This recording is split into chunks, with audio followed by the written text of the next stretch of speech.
Hi అండి. ఈరోజు అందరి ఫేవరెట్ రెసిపీ బిర్యానీ రెసిపీతో మీ ముందుకొచ్చేసాను. నేను ప్రాన్స్ బిర్యానీ చేయబోతున్నాను. ప్రాన్స్ మ్యారినేషన్ కోసమని ప్రాన్స్ ముందుగా నీట్‌గా వాష్ చేసుకున్నాను. దాంట్లోకి అల్లం వెల్లుల్లి పేస్టు, సాల్టు, ధనియాల పొడి, కారం, గరం మసాలా, చీలికలుగా కట్ చేసుకున్న పచ్చిమిరపకాయలు, మసాలా పౌడరు, ఏదో ఒక masala powder, chicken masala powder ఏదైనా మన మసాలా పౌడరు, దాంట్లోకి మళ్ళీ చిలుకలుగా కట్ చేసుకున్న టొమాటోస్ వల్ల కొంచెం బాగా గ్రేవీగా వస్తది. కొంచెం డిఫరెంట్ టేస్ట్ కూడా వస్తది. ఇందులోకి బిర్యానీ సామాన్లు లవంగాలు ఒక 4, యాలకులు ఒక 4, పువ్వులు, చెక్క అన్నీ యాడ్ చేసుకోండి. ఇవన్నీ యాడ్ చేసుకున్న తర్వాత పుదీనా, కొత్తిమీర కూడా చిన్నగా తురుముకొని అవి కూడా యాడ్ చేసుకోండి. పసుపు కూడా యాడ్ చేసుకోండి. ఇవన్నీ యాడ్ చేసుకున్నాక ప్రాన్స్‌ని బాగా ఇవన్నీ పట్టేటట్టు మిక్స్ చేయండి. మరీ గట్టిగా ప్రెస్ చేయకండి. ప్రాన్స్ ముక్కలుగా విడిపోతాయి. అలా బాగా మిక్స్ అయిన తర్వాత దీంట్లోకి పెరుగు యాడ్ చేసుకోండి. పెరుగు కొంచెం ఎక్కువ క్వాంటిటీలోనే ఒక 4, 5 స్పూన్స్ యాడ్ చేసుకోండి. పెరుగు ఎక్కువ తీసుకుంటే మనకి గ్రేవీ బాగా వస్తది. దాంట్లోకి ఒక లెమన్ స్క్వీజ్ చేసుకోండి. కసూరి మేతి యాడ్ చేసుకున్నాను.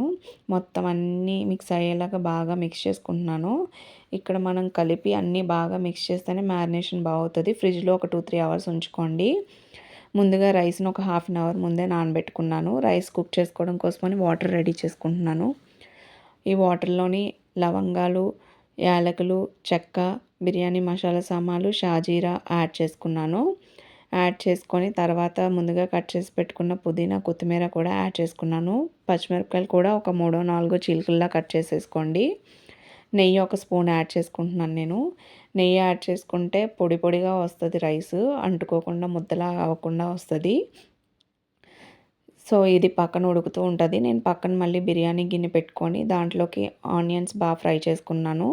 నేను ఫ్రైడ్ ఆనియన్స్ సెపరేట్‌గా తీసుకోలేదు. ఆనియన్స్‌నే బాగా ఫ్రై అయ్యేలా చేసుకున్నాను. మ్యారినేట్ చేసుకున్న అదంతా యాడ్ చేసుకున్నానిప్పుడు. యాడ్ చేసుకొని నేను ముందుగా మ్యారినేట్ చేసుకున్నది యాడ్ చేసుకొని కుక్ చేసుకుంటాను. ఆ తర్వాత రైస్ యాడ్ చేస్తాను. అందులో నుంచి కొంచెం వాటర్ అది పోయి కొంచెం బాగా కుక్ అవుతది. ఇప్పుడు 70% కుక్ అయిన రైస్‌ని యాడ్ చేసుకుంటున్నాను.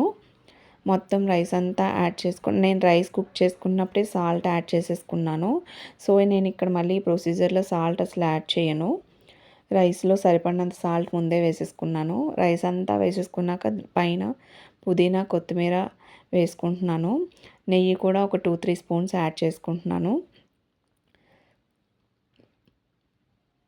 2, 3 స్పూన్స్ నెయ్యి యాడ్ చేసుకొని టైట్‌గా మూత కరెక్ట్‌గా ఫిట్ అయ్యే మూత తీసుకొని మూత పెట్టుకోవాలి.